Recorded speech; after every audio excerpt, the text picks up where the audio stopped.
주님 앞에 모여 있사옵나이다. 주님이 원하시는 말씀을 우리에게 내려주시고 우리가 그 말씀을 받아들임으로 우리가 주의 뜻을 쫓아 살게 하옵소서. 우리는 아무것도 없는 파산 선고받은 것과 같은 자들이오니 주여 우리의 가난한 심령에 천국의 복을 부어 주옵소서. 예수님 이름으로 기도하옵나이다. 아멘. 금융회사에 다니면서 아주 잘 나가던 아주 훌륭한 인재가 있었습니다. 최고의 대학과 그리고 유학을 거쳐서 아주 돈도 많이 주고 출세도 잘할 수 있는 금융회사에 취직을 했는데 부러울 것이 없었습니다. 가족들도 행복하고 아내와도 뜨겁게 사랑하는 사람이었습니다. 그런데 어느 날부터 이상한 몸의 증상이 나타나기 시작했습니다. 겨울인데도 막 온몸이 뜨거워지면서 땀이 나고 특히 밤에는 한숨도 잠을 자지 못하는 이상한 병에 걸렸습니다. 그러니 당연히 식사도 제대로 할 수가 없이 몸은 점점 야위어 갔고 여러 유명한 병원을 찾아갔지만 신경성이라는 진단 이외에는 받을 수가 없었습니다. 그래서 이제 죽음이 가까워왔다라고 하는 그런 갑갑한 마음을 안고 있었는데 어느 그리스도인이 소개를 해 주었어요. 그리스도인이 정신과 의사인데 그 사람이 그렇게 못 고치는 병들을 고친다고 해서 거기를 달려가게 되었습니다. 한 1시간 반 동안 자기 이야기를 다 쏟아놓는데 다른 의사 같았으면 짜증을 내면서 말을 막았을 텐데 이 의사는 그 이야기를 다 들어주면서 안경을 벗으면서 눈물을 닦았어요. 그러더니 자기 얘기가 다 끝나고 나서 선생님 걱정하지 마십시오. 당신의 병을 내가 꼭 고쳐드리겠습니다. 그러면서 잠깐 나가 계십시오. 그러더래요. 그리고 나서 이제 처방전을 내려서 받았는데 처방전에 보니까 이름 아무아무개 기하에 신속한 쾌유를 기원하며 다음과 같이 처방합니다. 그래놓고는 그 다음에는 약 이름이 나와야 되는데 약 이름, 구약, 약의 종류, 시편 23편, 용법 및 용량, 하루에 5번씩 물 없이 꼭꼭 씹어서 드시기를 바랍니다. 아침에 일어나자마자 한 번, 아침 먹고 점심 먹고 저녁 먹고 한 번, 밤에 잠자리에 들기 전에 한 번, 이렇게 복용을 하라는 것이었어요. 그러니 이 처방전을 들고 약국에를 갈 수도 없고 그냥 집으로 돌아갔죠. 집으로 돌아가면서 이 사람이 심술이 났어요. 왜? 내가 질병에 걸렸더니 이 의사도 나를 조롱하는구나.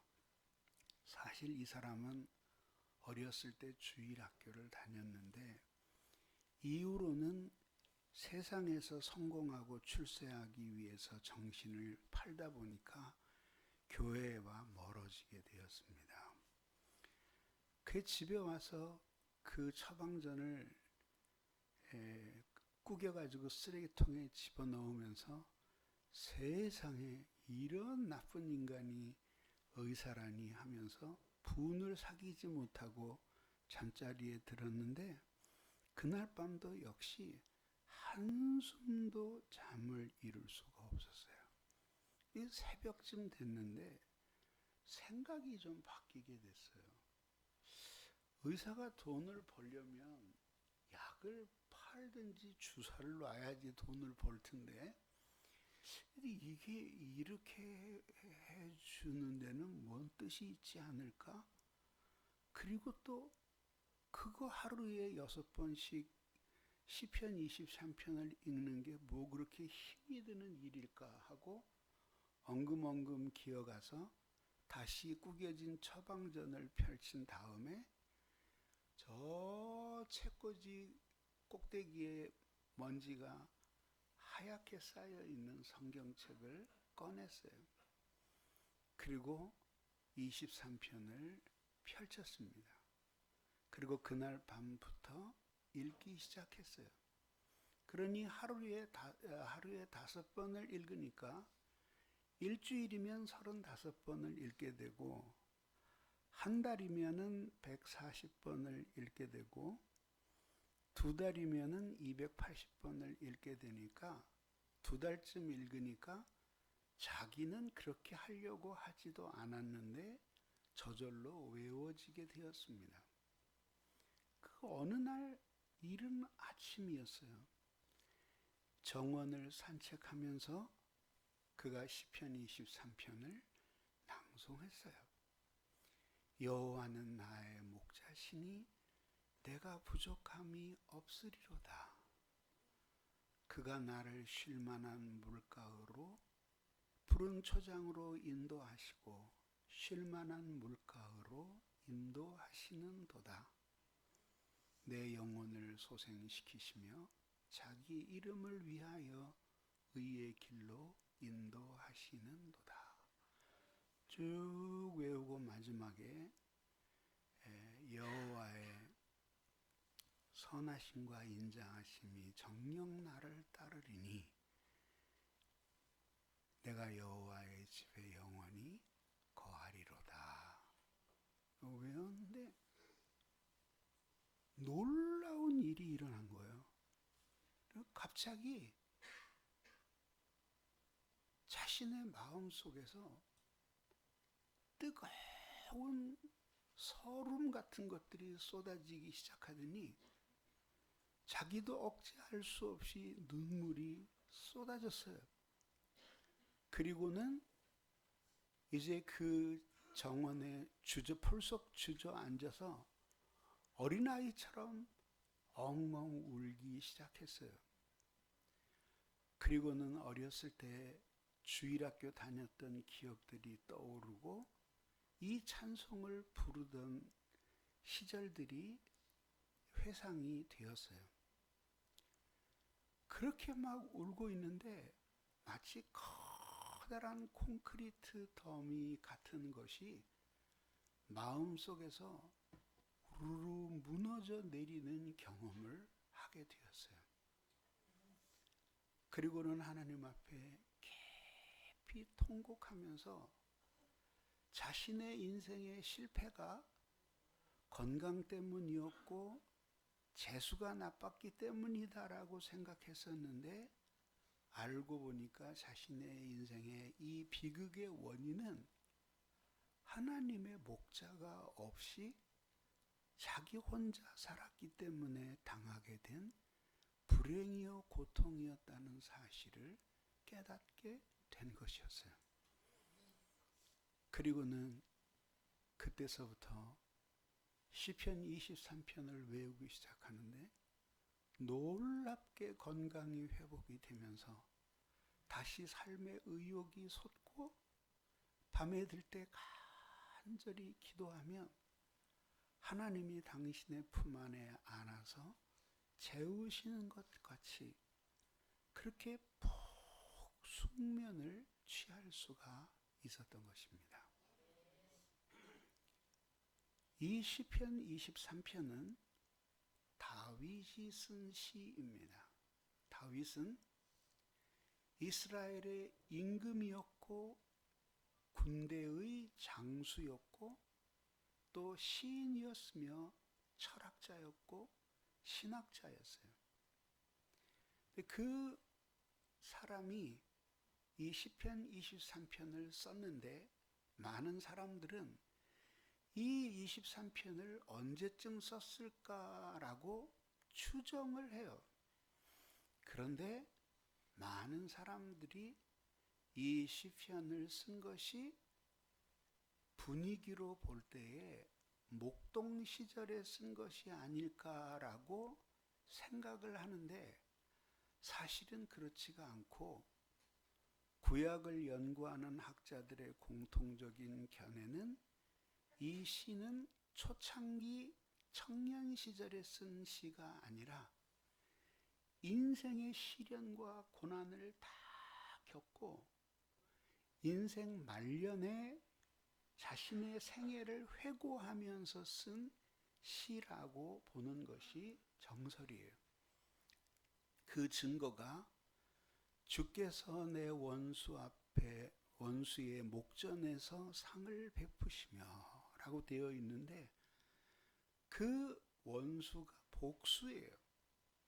그래서 히브리 말로 쪼레라이라고 되어 있는데 나를 괴롭히는 나의 원수들이라는 뜻이에요.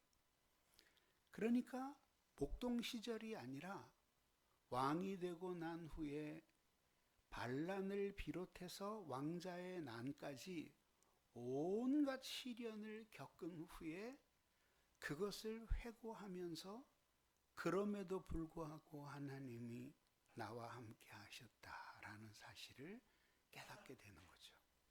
그러면 그런데 여기서 이제 우리의 눈길을 끄는 것은 하나님은 나의 목자시니 내게 부족함이 없으리로다 이렇게 말하지 않고 또 주는 나의 목자시니 내게 부족함이 없으리로다 라고 말하지 않고 콕 찍어서 여호와는 나의 목자시니 내가 부족함이 없으리로다 라고 말합니다. 성경에서 하나님을 가리키는 하나님의 성함이 있는데 크게 세 가지예요. 하나는 하나님이라고 번역된 엘로힘이라는 히브리어 단어예요. 원래 이 말의 뜻은 많은 학자들이 울이라는 히브리어 단어에서 왔을 것이다라고 생각하는데 울은 도토리 나무예요. 그래서 도토리 나무가 뿌리를 깊게 내려서 땅을 꽉 붙들고 있기 때문에 비바람이 불어서 다른 나무들은 뿌리가 뽑혀도 이거는 흔들리지가 않는 거예요. 그래서 거기서 복수 형태인 엘로힘이 왔다고 보고 그래서 하나님이라는 단어는 이 세상 모든 사람에게 알려진 하나님의 성함인데 모든 신들 위에 뛰어나고 최고의 권능을 가지고 계신 분이다 라는 뜻이에요. 이에 비해서 주 혹은 주님이라는 뜻을 가진 단어가 나오는데 그것은 히브리 말로 아도나이예요. 그래서 그것은 주인이라는 뜻입니다. 노예가 자신의 상전을 가리키실 때 쓰는 말이기도 하고 또 종이 그 주인에 대해서 쓰는 말이기도 하고 신하가 왕에 대해서 쓰는 말이기도 했어요. 심지어는 아내가 남편을 향해서도 그 남편을 주님이라고 불렀습니다. 근데 이 아도나이라고 하는 이 뜻은 세상의 모든 것이 그분께로부터 나왔기 때문에 그분에게 소유가 있다라고 하는 의미예요. 그런데 이 세 이름 중 가장 존귀한 이름이 여호와라고 하는, 원래 히브리어로는 야훼라고 하는 단어예요. 이 이름은 모든 사람들에게 계시된 이름이 아니라 오직 이스라엘 백성들에게만 계시된 이름이었어요. 그 이름의 원래의 뜻은 스스로 계시는 분이라는 뜻이에요. 그 이름이 하나님의 본명이에요. 그래서 우리들이 집에서 이런저런 이름으로 불려도 법적인 이름은 동사무소에 가서 호적 초본을 떼들면은 거기에 자기 이름이 나오듯이 그런 법적인 이름이 야훼, 하나님의 이름이었어요. 이 이름이 너무나 거룩했기 때문에 그 이름을 말하는 것 자체가 십계명을 위반하는 것이라고 보았어요. 그런데 자녀들에게 그 하나님의 이름의 본명을 가르쳐 주지 않으면 자녀들이 그 이름을 기억을 못할 것 아니에요. 그래서 1년에 딱 한 차례씩만 그 이름을 불러서 자녀들에게 가르쳐 주고 그 다음에는 그 죄를 한참 동안 회개를 하였던 그런 성함이에요. 그러면 이 야훼라고 하는 단어는 왜 그렇게 특별한가? 그것은 바로 그 이름을 가지신 하늘의 높으신 그분과 그 이름을 부르는 사람 사이에 이루어진 언약의 관계를 염두에 둘 때에만 이 이름을 불렀던 것이에요. 그러니까 시인이 그 세 개의 하나님 성함 중 이 야훼라는 이름을 앞에 놓았다라고 하는 것은 자기가 인생을 살면서 어떠한 위기와 시련을 만나도 나는 하나님과 함께 언약을 맺은 주님의 자녀요 백성이며 하나님은 나의 주인이시고 권능자이시고 또 나를 특별한 언약으로 지켜 보호하시기를 마치 사랑하는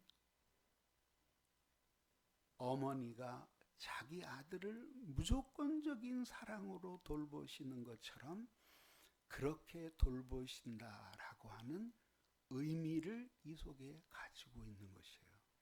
참 깊지요, 그죠? 네. 근데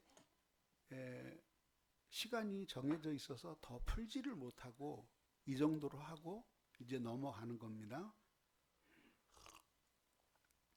여호와는 나의 목자시니라고 했어요. 목자라고 했으니까 그러면은 이 시인은 자기가 누구라고 생각을 하고 있는 거예요? 하나님은 목자시고 자신은 양. 근데 양을 기르는 사람만이 목자는 아니잖아요. 돼지를 치는 사람도 목자고, 소를 기르는 사람도 목자고, 말을 기르는 사람도 목자라고 불러요. 그런데 양이라고 자기가 생각을 하는 거죠. 근데 그 이유는 무엇 때문이냐면 성경에서 좁은 의미에서는 하나님을 믿고 사랑하는 사람들을 양떼라고 불렀고 또 넓은 의미에서는 태어난 모든 인간을 다 양이라고 불렀어요. 그래서 예수님이 요한복음 10장에서 우리 바깥에도 나의 양떼들이 있으니 그들도 인도하여 여기에 들어오게 하여야 하리라고 말씀하신 거죠. 그러면은 궁금한 건 이거죠. 이 세상에 하고 많은 짐승들이 있는데 왜 하나님은 우리 인간을 양떼라고 부르셨을까라고 하는 것이죠. 이것을 알기 위해서는 양의 특성을 배워야 해요.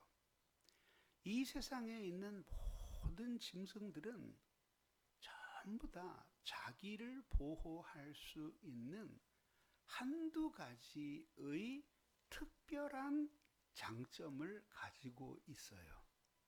예를 들자면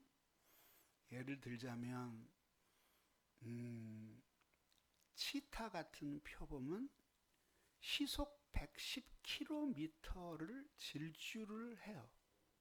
짐승을 잡을 때나 혹은 자기보다 더 큰 짐승에 의해 추격을 당할 때에 빠른 발로 자기의 목숨을 건져내죠.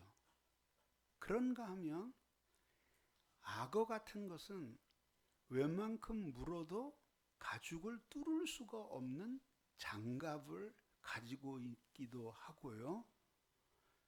또 고슴도치는 작기는 하지만 몸을 바짝 오그리면은 그러면 사자가 와도 그 고슴도치를 물 수가 없어요. 임팔라라는 아프리카에 가면 흔히 볼 수 있는 동물이 있는데 노루보다도 훨씬 작아요. 체구가. 그런데 아주 빨라요. 한 70km 이상으로 달리는데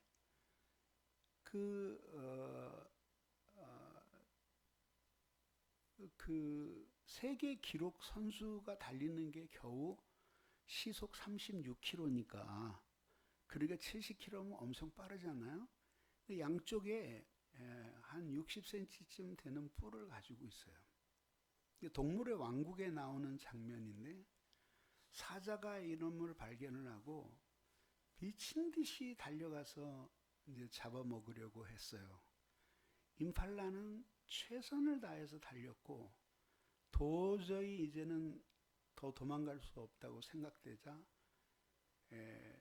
달려가다가 확 뒤로 돌아서면서 사자와 충돌을 했어요. 근데 그 뿔이 사자 어깨를 뚫고 등 뒤로 튀어나왔어요. 결국 그 사자는 죽었어요. 그런 순한 초식동물인 임팔라도 그렇게 자기를 보호할 수 있는 기능을 가지고 있는데 양은 그런 게 없어요. 양이 뿔이 있긴 한데 그 뿔의 모양이 마치 만두하고 비슷하게 생겨서 누구를 들이받는다든지 싸운다든지 하는 데에는 전혀 도움이 안 돼요. 그런데다가 빠른 다리도 가지고 있지 못해요.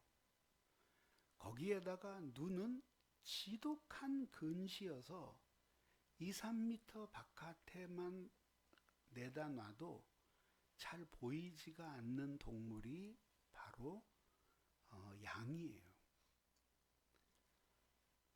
그리고 다른 짐승들이 공격해 올 때 무릇 불어 뜯을 수 있는 이빨은 없고 그저 껌처럼 야채를 씹어 먹을 수 있는 넓적한 어금니가 발달했어요. 발길질도 할 수 없고 그래서 하나님이 우리 믿는 사람들을 또 이 세상의 인간을 너희는 나의 양떼라고 이렇게 하셨을 때 그 의미는 무엇이냐 하면 너는 처음 태어날 때부터 혼자 살도록 지정된 존재가 아니라 인간 곁에서, 인간 가까이서 인간의 돌봄을 받으며 인간에게 유익을 끼치면서 인간의 보호를 받으며 살도록 만들어진 존재다. 제가 이 얘기를 하니까 어떤 똑똑한 젊은이가 그런 얘기를 해요. 목사님, 사냥이 있지 않습니까? 그래요. 사냥이 있어요. 그래서 어떻게 됐어요? 사냥이 세계 멸종 위기 2종이에요. 2종 멸종 위기예요. 네. 그게 기껏 할 수 있는 게 뭐냐면 벼랑 끝에 아슬아슬하게 매달리는 거 정도 할 수 있는 거예요. 근데 그것도 실족사를 해. 그래서 사냥의 그 배꼽이 아주 유명한 그 한약재거든요. 엄청 비싸요, 그게. 근데 하여튼 북한에 갔을 때 그거 사냥 배꼽을 파는데 그때 120만 원을 달라 그러는데 그때 호텔에서 종사하는 종업원의 월급이 한 달에 한 5달러니까 7,500원 정도, 아니 7,000원 정도 할 때, 6,000원 정도 할 때 그 배꼽이 130만 원이었어요. 그러니까 결국은 인간을 의존하며 살아야 될 게 혼자 돌아다니면서 사니까 모든 짐승의 도시락이야. 걸리기만 하면 물려 죽는 거예요. 그래서 결론을 내리자면 하나님이 왜 인간을 양이라고 부르셨는가? 그것은 인간이 얼마나 연약한 존재인가 하는 것을 알라는 뜻이고, 너는 태어날 때부터 나 하나님 여호와를 의지하며 살도록 창조된 존재다라는 것을 깨닫게 하시기 위함이에요. 그래서 하나님이 제일 싫어하시는 죄가 있어요. 그것은 뭐냐면 씩씩하게 혼자서 잘 사는 거예요. 그거를 하나님께서는 교만이라고 보시는 거예요. 인간을 만물의 영장이라고 불러요. 다시 말해서 생각하고 느끼고 인식하는 영혼을 가진 존재인데, 그런 능력을 가지고 있는 또 다른 동물은 이 세계에 존재하지를 않아요. 그래서 인간이 한 입거리도 안 되는데 자기보다 더 큰 사자, 코뿔소, 심지어는 범고래, 심지어는 길이가 수십 미터에 달하는 고래까지 생포를 해서 수족관에 가두고 감상을 할 정도라요. 근데 문제는 뭐냐면 인간은 그렇게 뛰어나기 때문에 복잡해요. 집에 기르는 강아지가 견생을 비관해서 자살을 했다는 소식 들어본 적 있어요? 네? 없죠. 그리고 집에서 늘 돌봄을 받는 고양이가 묘생에 대해서 회의를 느꼈다는 얘기 들어본 적 있어요? 그리고 돼지 우리간에서 식음을 전폐하고 금식하며 돈생의 의미를 찾아보겠다고 힘쓴 적이 있어요? 없어요. 그들은 세 가지만 해주면 됐어, 오케이예요. 먹을 거 제때 주고, 똥 싸고 오줌 싸게 해주고, 그 다음에 따뜻하게 잠자게 해주면 됐어, 오케이. 더 이상 바라는 것이 없어요. 더 이상 바라는 것이 없어요. 걔네들은 내가 혹시 암에 걸리지 않았을까? 그런 고민하지 않고 아, 내 친구는 왜 나만 미워하지? 내게 무슨 결함이 있는 것일까? 그런 고민 안 해요. 근데 인간은 있지도 않은 일을 가지고 참 고민을 하면서 이제 인간이 고통을 받고 여러 가지로 고민을 하게 되는 거죠. 그래서 마지막에는 인간은 수많은 정신현상을 겪으면서 결국은 그 속으로 들어가 보면은 인간이라는 게 뭔가 하는 걸 알게 돼요. 저는 목회를 열린교회를 7명이서 개척을 해서 31년 동안 목회를 했어요. 별의별 사람을 다 만났는데 맨 처음에 이해하지 못하는 사람들이 우울증 걸리고 공황장애 걸린 사람들이었어요.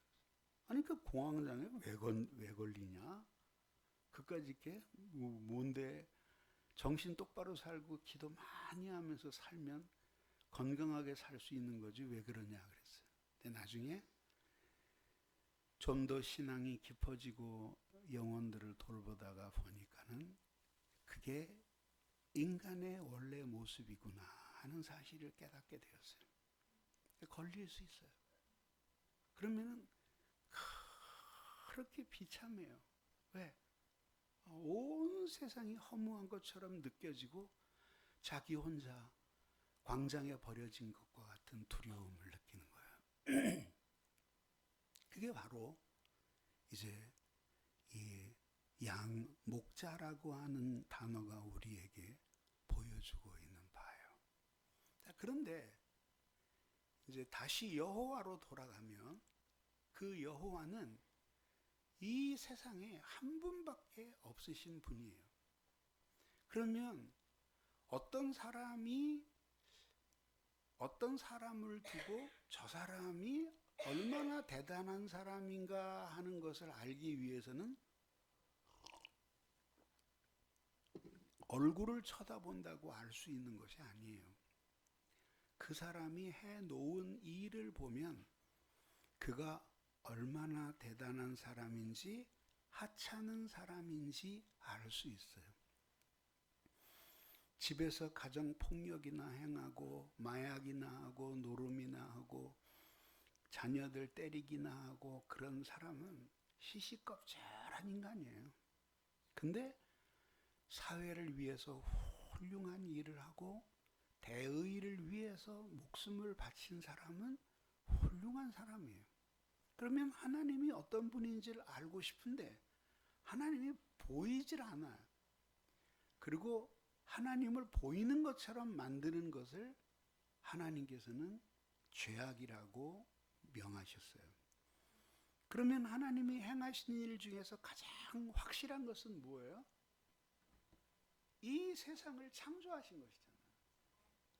그럼 이 세상을 창조한 것을 그럼 보자 이 얘기예요. 과학자들이 얼마나 잘 알겠습니까마는 과학자들의 견해에 의하면 이 우주는 약 140억 년 전쯤에 만들어진 것 같다라고 추정을 하는 거예요. 그리고 이 우주가 얼마나 크냐 하면은 이 끝에서 끝에까지의 길이가 약 빛이 160만 광년을 달려가야 될 정도의 길이다. 초속 30만 킬로를 달려가는 빛이 그렇게 달려간다고 해서 우주의 끝에 도달했다라는 뜻이 아니라 현재 인류가 가지고 있는 관측 장비로 관측할 수 있는 한계가 그 정도 길이가 된다 이런 이야기예요. 그래서 우리는 밤하늘에 보면 수많은 별들이 하늘에 떠요. 그런데 우리 육안으로 볼 수 있는 별들의 수는 6,000개 정도밖에 안 돼요. 그런데 별을 보다 보면 가끔 왕방울만큼 굉장히 커다란 별이 발견이 돼요. 그것을 옛날 사람들은 큰 별인 줄 알았어요. 나중에 알고 보니까 그게 별이 아니라 은하였어요. 은하. 그러면 우리가 지구가 속해 있는 이 은하를 우리 은하계라고 부르는데, 이게 마치 부채 모양으로 되어 있어요. 그래서 옆에로 보면은 납작하고 그 위에가 가운데가 불룩하게 튀어나왔어요. 그래서 바람개비처럼 생겨져 있는 건데, 거기에 이제 좌측에 하단에 태양이라는 것이 있고, 태양 하나를 놓고 수금지화 목토 천해 7개의 위성들이 돌고 있고, 또 더 작은 위성들은 그 7개의 위성 주위를 돌고 있으니까 지구에서는 달 같은 것이 그런 존재이고, 또 달 주위에도 그런 위성들이 2개 정도가 돌고 있고 해서, 이렇게 8개, 9개로 된 그 태양계라고 부르는데, 그 안에 있는 별들의 수가 256개 정도 되고요. 우리 은하계 안에는 이런 별들 중에서 항상 빛을 발하는 태양과 같은 항성이 약 2천억 개 정도가 있다고 보고, 그래서 칼 세이건이 코스모스라고 하는 책에서 우리 은하계 전체의 별의 개수가 4조 개 정도 된다고 보았어요.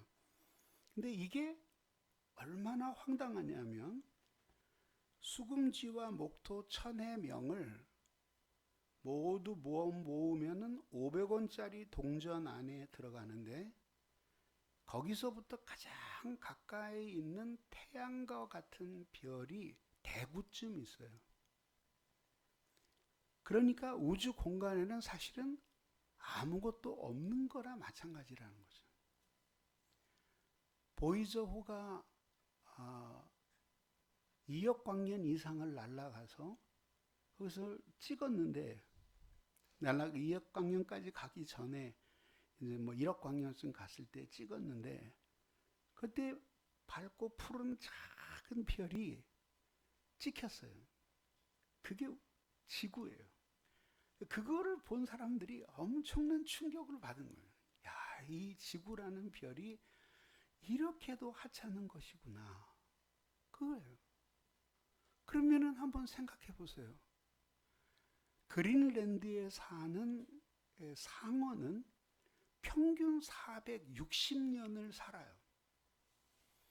거북이 중에 어떤 특별한 거는 1000년 이상 생명을 유지해요. 그에 비해서 인간이라는 존재는 아주 드물게 많이 살았다 그래봐야 100세. 그렇지 않으면은 60세에 죽을 수도 있고 70세에 죽을 수도 있고 전혀 이상한 것이 아니에요.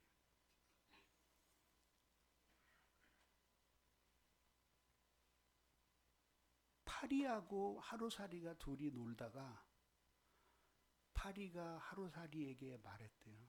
우리 내일 다시 만나자. 근데 하루살이가 그 말을 이해를 못했어요. 근데 파리하고 새하고 놀다가 새가 헤어지면서 우리 다음 달에 만나자. 파리가 그걸 이해를 못했어요. 그러면 우리의 인생이라고 하는 것, 이 100년, 90년이 얼마나 허무하고 짧은가 하는 것을 알 수 있잖아요. 그런데 그런 하나님의 위대하신 이를 보면서 주님의 높고 위대하심을 내 영혼이 찬양하되,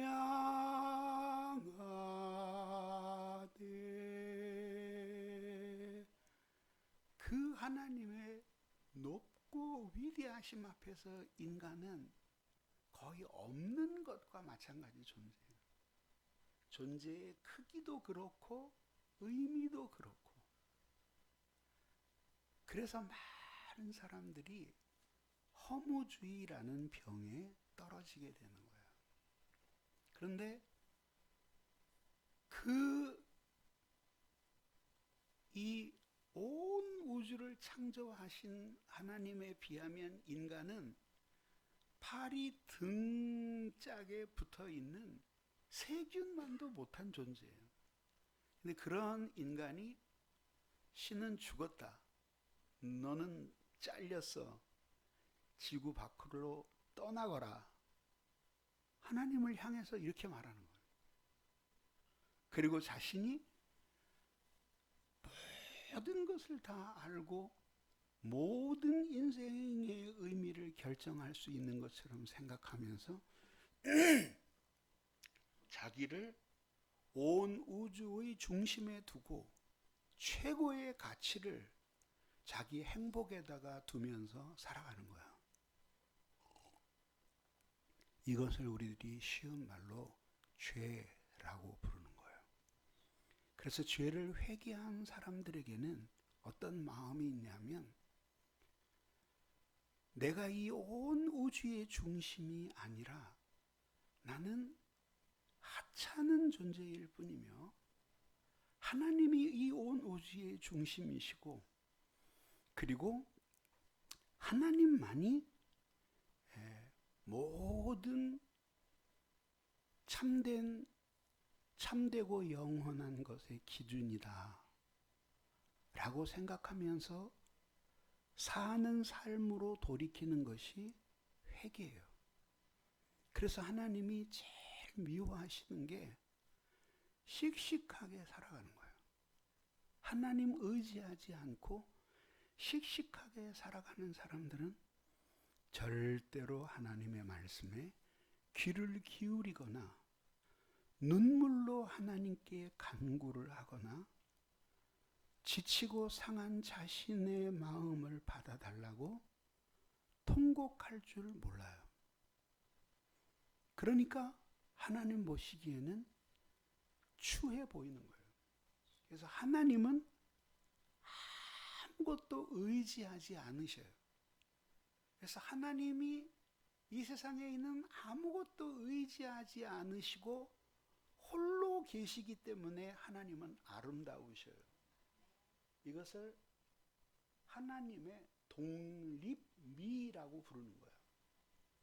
그런데 하나님 제외한 모든 피조물들은 그 하나님을 의존할 때 아름다워요. 그래서 이것을 피조물의 의존미라고 부르는 거예요. 여러분들이 처음 주님을 만나고 사랑했을 때가 있었죠. 세상이 전부인 줄 알고 자신이 최고인 줄 알고 방황을 하다가 어느 순간에 우리 주 예수 그리스도를 인격적으로 만나게 됩니다. 그리고 눈에 보이지 않는 그분이 살아계시다는 사실이 내 마음에 느껴지는 거예요. 그리고 그 하나님의 이름을 간절히 불렀더니 주님이 찾아오시는 거예요.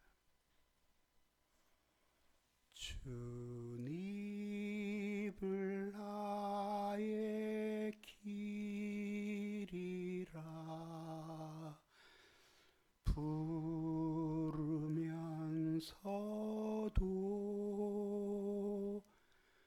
그 길로 가기 싫어 딴 길로 헤맨네.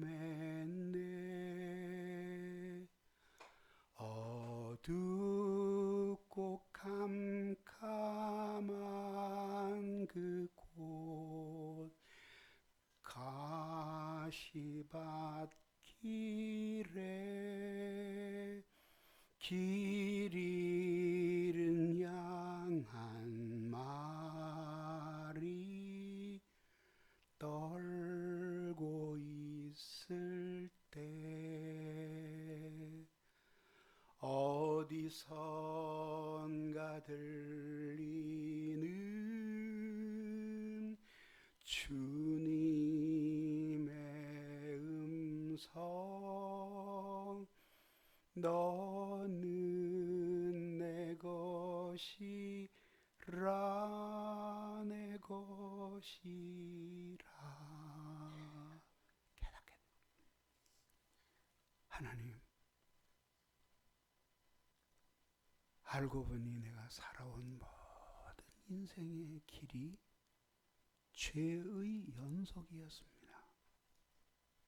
하나님 대신 세상을 사랑하고 주님 대신 나를 믿고 하늘의 신령한 자원 대신 이 땅의 육적인 자원으로만 인생을 살아가려고 했습니다. 주님을 의존한 적이 없으니 끊임없이 실패할 때마다 하나님을 원망했고 나 자신을 탓했습니다. 그리고 뜨거운 눈물을 흘리는 거예요. 그게 회개예요. 근데 그렇게 기도하고 나면 어떤 마음이 생기냐 하면은 내가 진짜 의지할 분이 우리 하나님밖에 없구나 하는 마음이 생겨나는 거예요. 그래서 그 하나님을 깊이 의지하게 되는 거예요. 그래서 그 의지하는 마음이 찬송으로 표현이 되고 성경 말씀을 듣는 것으로 표현이 되고 내 지혜로는 살 수 없어 주님의 지혜가 필요해. 그래서 말씀을 사랑하게 되고 또 내 힘으로는 할 수 없기 때문에 하나님 나를 이 세상에 홀로 두지 말라고 하나님 앞에 간절히 회개의 기도를 드리는 거죠. 이것을 가리켜서 우리들이 신앙이라고 부르는 거예요. 그래서 신앙이 깊은 사람이면 깊은 사람일수록 하나님을 더 많이 의존하고 없는 사람일수록 하나님을 덜 의존하게 되는 것이에요. 그래서 그 하나님을 온전히 의존하면서 하나님이 어느 길로 나를 인도하시든지 나는 기쁘게 주님의 뒤를 따라가면 반드시 하나님이 푸른 초장과 쉴만한 물가으로 인도하실 것이라고 믿는 것이 신앙이에요. 아멘. 그런데 말이에요. 이 양이라고 하는 짐승은 다른 짐승들에 비해서 매우 특별해요. 이스라엘을 여행하고 온 여행자가 글을 썼어요. 그런데 가운데에 넓은 길이 나 있고 길 건너편 쪽도 풀밭이고 이쪽도 풀밭이에요. 그래서 1000여 마리의 양떼를 이끌고 목자가 이쪽에서 저쪽으로 도로를 건너가야 되는데 막 건너는 도중에 소변이 급했어요. 그래서 이제 이 목자가 열심히 뛰어가서 소변을 보는데 차들이 밀리기 시작했어요.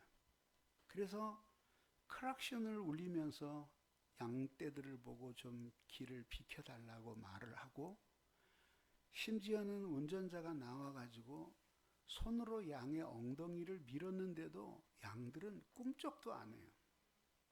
그런데 얼마쯤 있으니까 목동이 돌아왔고 목동이 양떼들에게 얘들아 이제 가자 하고 소리를 내니까 일제히 양을 따라오더래요.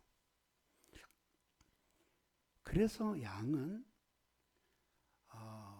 말이나 소 같은 것들은 뒤에서 막 겁을 주고 이렇게 해서 이끌어 가지만은 양떼는 목자의 음성을 듣고 그 목자의 지도를 따라서 움직이는 동물이에요. 그것이 바로 양의 특징이에요. 근데 그 하나님이 양떼와 같은 우리에게 들려주시는 두 가지 방법이 있어요. 그게 하나는 하나님의 말씀이고 하나는 기도의 응답이에요. 항상 성경 말씀을 많이 읽고 말씀의 은혜를 흠뻑 받으면 학식이 모자라도 아주 지혜로운 사람이 돼요. 그래서 인생 살아가는 이치를 깨닫게 되고 많은 사람들에게 덕을 끼쳐요. 어려운 일이 생길 때마다 어느 길을 선택해야 할지를 하나님 앞에 간절히 기도하면 하나님이 그 길을 보여주시는 거죠. 이렇게 하나님께서는 자기의 양떼들을 목자를 통해 인도하셔요. 그래서 옛날에는 예수 그리스도께서 사람의 모양을 하시고 오셔서 직접 인도하셨고 지금은 목회자들을 세우셔서 그렇게 하나님의 말씀과 기도로 인도를 받게끔 하시는 거죠. 그래서 신앙이 깊은 사람들은 이렇게 하나님의 말씀을 듣고 기도의 응답을 받으면서 매일 살아가기 때문에 내가 하나님을 거역하고 있다라고 하는 두려움이 없는 것이에요. 제가 만 32살에 대학의 교수로 임명이 되었습니다. 젊은 나이였죠. 지금 치면. 그런데 학교에 가보니까 아이들이 신학과 교수로 들어갔는데 너무나 많은 학생들이 방황을 하는 거예요.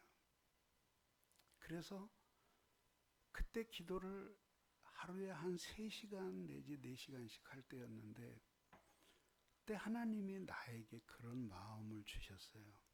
얘야, 너는 쟤네들을 학문으로 가르쳐 주는 것만 하지 말고 쟤네들을 양떼라고 생각하고 가슴에 품고 인도해 주어라. 그런 마음을 주셨어요. 더군다나 그게 저의 교직 생활 첫 번째였기 때문에 첫사랑을 학교에 온전히 쏟아 부었어요. 최선을 다해서 가르치고 최선을 다해서 신앙으로 지도하려고 애를 썼어요. 그런데 제가 제일 싫어하는 게 거짓말이거든요. 그 중에서 제일 싫어하는 게 컨닝이에요. 여러분들은 그럴 거 아니에요? 신학교에서 누가 컨닝을 하나? 많아요. 아주 많아요. 컨닝하는 걸 내가 너무 싫어하기 때문에 이제 컨닝을 하지 말아라. 그렇게 단단히 당부를 했는데 컨닝을 해요. 근데 제가 누구예요?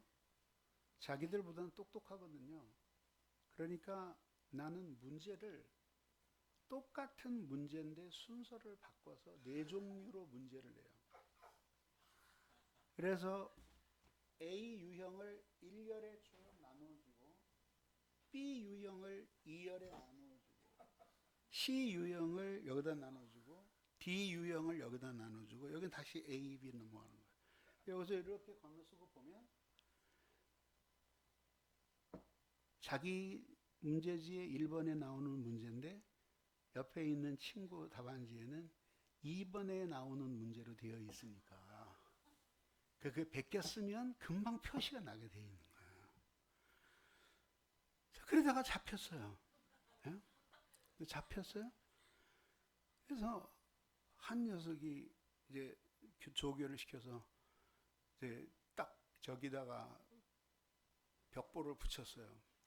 그래서 시험을 본 사람들이 그 컨닝한 혐의가 있으니까 찾아와서 해명을 하지 않으면은 다 낙제다. 그리고 써서 붙였어요. 그래서 1번 답안지와 8번 답안지가 비슷하고 28번 답안지와 67번 답안지가 비슷하다.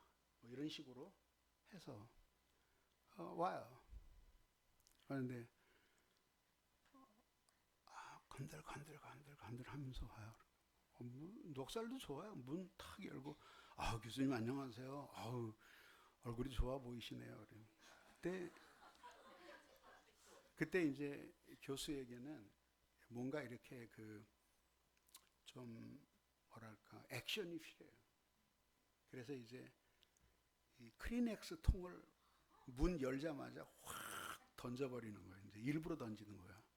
그럼 그때 이제 이게 심각하구나 그러고 딱 이렇게 다 하는 거예요. 이렇게.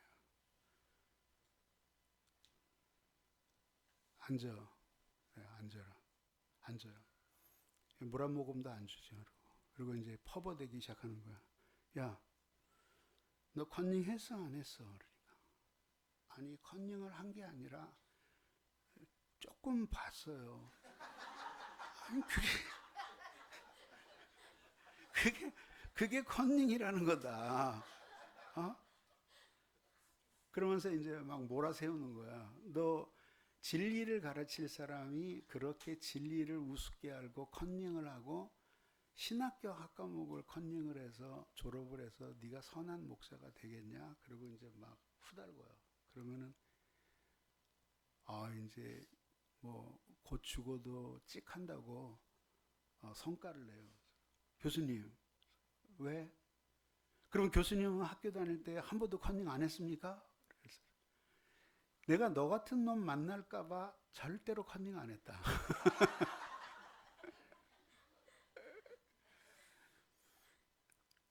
나는 신학교 다니면서 단 한 번도 컨닝한 적이 없고 남의 답안지를 쓴 적이 없다. 그렇게 놓고 너 이제 가서 학교의 처벌을 기다려라. 너는 이제 정학 아니면은 너는 유급이다. 그리고 이제 보내요. 그럼 얘가 이제 고뇌하기 시작하는 거죠. 가서 기도해. 그리고 이제 보내요. 나중에는 이제 다시 시험을 치르게 해줘서 다 구제를 해주기는 하지만요. 이렇게 해요. 근데 두 번째가 너 학교 그만둬 막 이런단 말이에요. 그러면은 막 변명을 막 해요. 근데 이제 두 번째가 들어와요. 여기는 너무나 잘하는 학생이야. 착해. 근데 유혹을 못 이기고 어쨌든 남의 거를 봤어요. 앉아. 얘기를 들으니까 막 들어가자마자 막 크리넥스 통이 날라오고 소리 지르고 난리가 나는 소리가 바깥에 들린 거예요. 완전히 쫄아가지고 들어오는 거예요. 너 왔구나. 자리에 앉아라. 소파에 앉으면 그래요. 커피, 녹차, 홍차, 코코아, 생수, 오렌지 주스 이렇게 여섯 개가 있는데 뭘 먹을래? 아무거나 괜찮습니다. 그래? 그러면 생수 한 잔 마실래? 그리고 이제 한 잔 따라줘요. 얘는 이제 언제 어떻게 혼날까 이제 집중이 되어 있는데 내가 물어봐요. 어머니 권사님은 요즘도 건강하시냐? 네. 요즘도 새벽기도 그렇게 열심히 나가시냐? 예. 가끔 철야도 하십니다. 그래, 네 아내는 너를 뒷바라지하기 위해서 인쇄소를 다닌다고 그랬지? 아직도 인쇄소 다니고 있니? 네. 그래, 일은 잘하고 아내는 건강하니? 네. 근데 좀 일이 너무 많아서 밤늦게 와서 힘들어해요.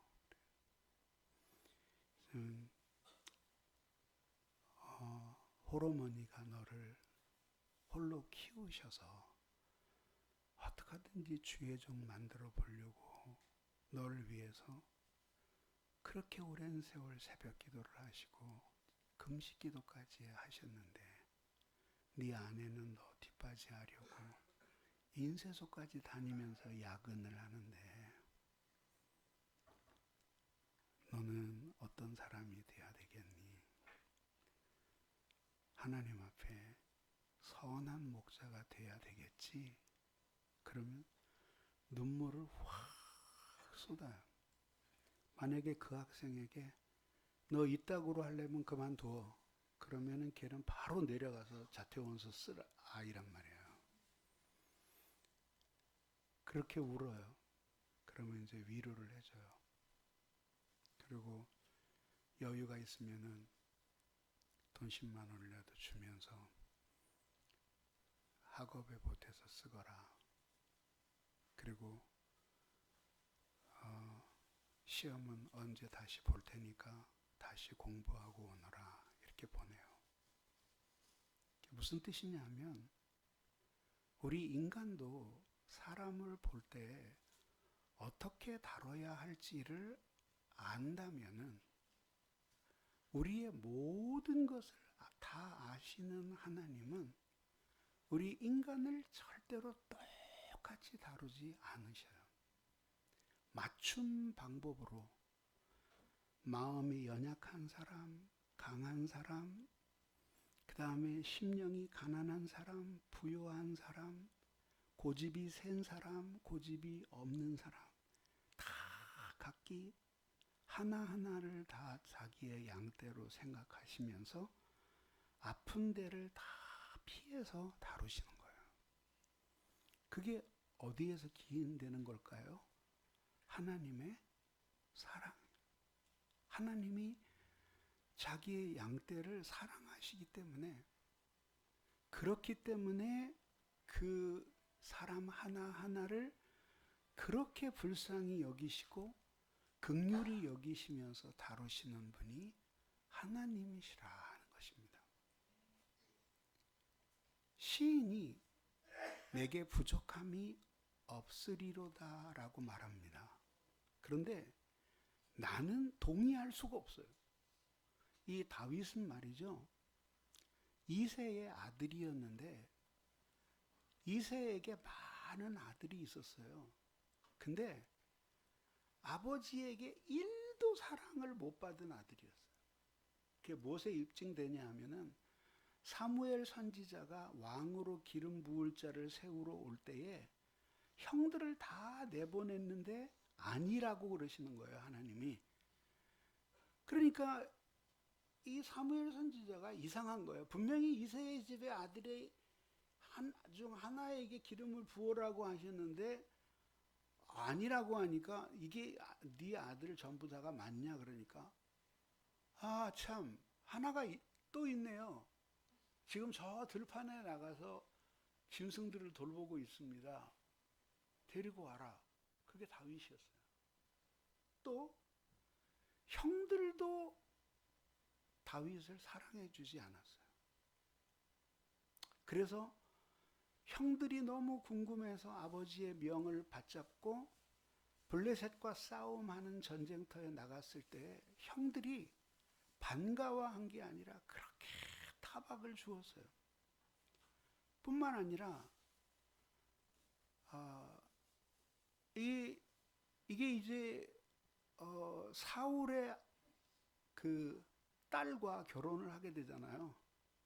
근데 이 아내가 남편을 처음에는 사랑했는지 모르지만 결국은 끝까지 사랑하지 않았어요. 그리고 그는 이 남편 다윗이 가지고 있는 신앙의 세계를 전혀 못 이해하는 사람이었어요. 그러니까 다윗은 그 자체로 하나님 한 분밖에 없었고 인간적으로는 모든 권세를 가지고 있었지만 너무너무 외로운 삶을 살았던 것이. 그러다 과연 우리아의 아내 밧세바의 사건이 터지는데 신앙적으로는 용납될 수 없는 거지만은 인간적으로는 한없는 연민을 느끼게 하는 대목이에요. 다윗이 그런 사람이었어요. 그런데 자기를 그 아버지보다 형들보다 아내보다 더 많이 사랑해 주시는 분을 만난 거예요. 그분이 바로 여호와 하나님이셨어요. 인간관계에서 모자라는 부분들이 있는데 부모로부터 받아야 할 사랑은 형제가 대신 채워줄 수가 없고 아내로부터 받아야 할 사랑을 부모가 채워줄 수 없어요. 그런데 신기한 게 하나님의 사랑은 이 모든 것을 채워줘요. 그 은혜를 주신 내 예수시니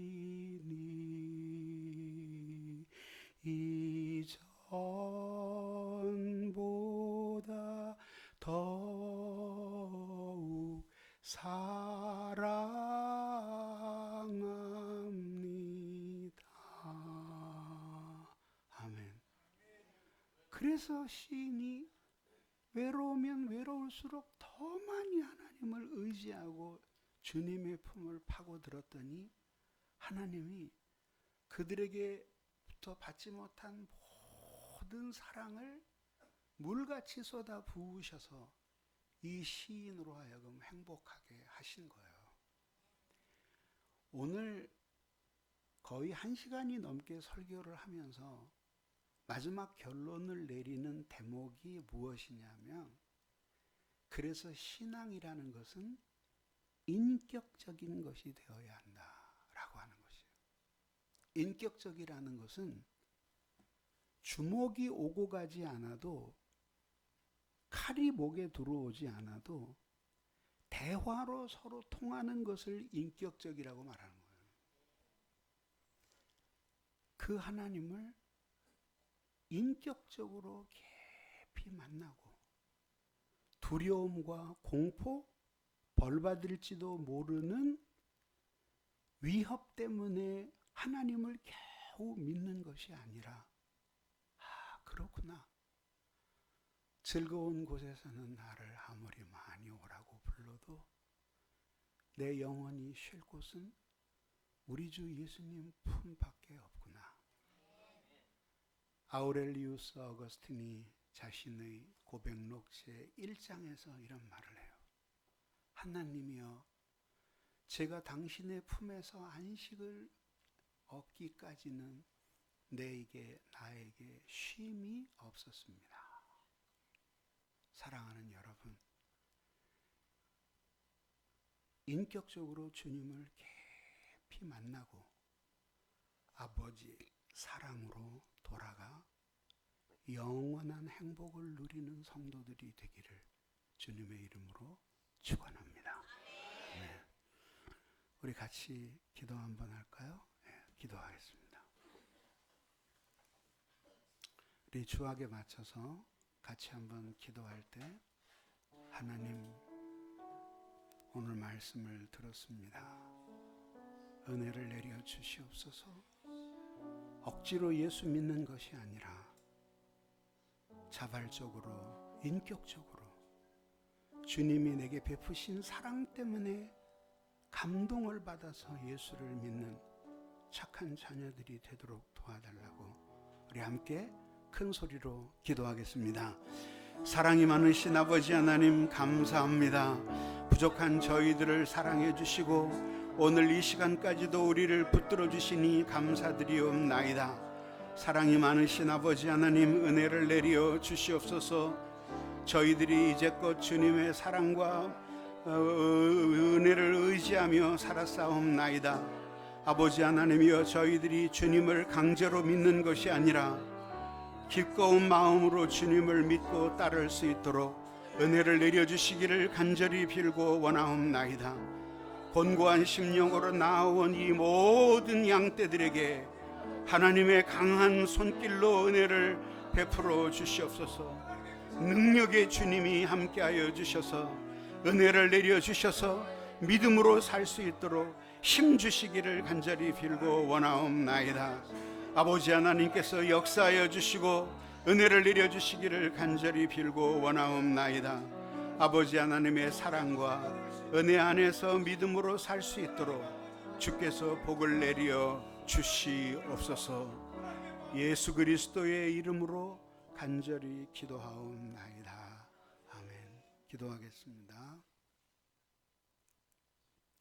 사랑이 많으신 하나님 아버지, 주님께서 오늘 이 말씀을 저희들의 마음속에 깊이 깊이 아로새겨 주셔서 평생 동안 보석처럼 간직하며 하나님 사랑하는 자녀들로 살게 해 주시옵소서.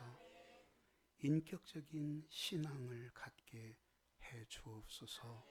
예수님 이름으로 기도하나이다. 아멘.